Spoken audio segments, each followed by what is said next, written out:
পশ্চিমবঙ্গে এবার সরকার বদল হয়ে গেল এবং এলো নতুন সরকার।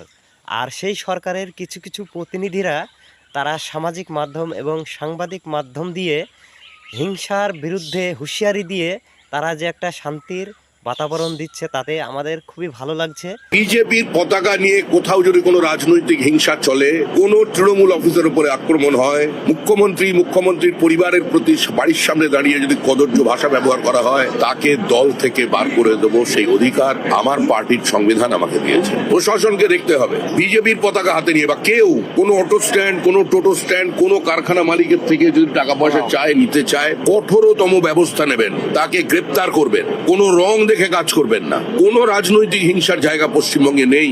কোথাও কোনো অশান্তি করা যাবে না। ভারতীয় জনতা পার্টি হিংসা মুক্ত রাজনীতি, ভয় মুক্ত পরিবেশ তৈরি করার জন্য আমরা 5 বছর ধরে লড়াই করেছি। আমাদের ব্যথা আছে।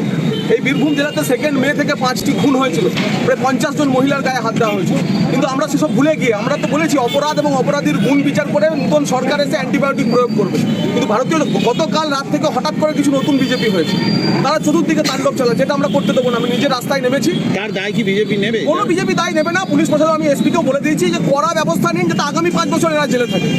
আমরা চাই এইভাবেই আগামীতে পশ্চিমবঙ্গে শান্তি বজায় থাকুক এবং শান্তি বজায় রাখার চেষ্টা রাখুক। সাধারণ মানুষ তারা উন্নয়ন চায়, তারা মানুষের মধ্যে একটা শান্তি বজায় রাখতে চায়। আর মানুষের মধ্যে সবসময় আপনারা শান্তি বজায় রাখবেন, শান্তির বাতাবরণ এইভাবে আপনারা আগে ছড়িয়ে যাবেন।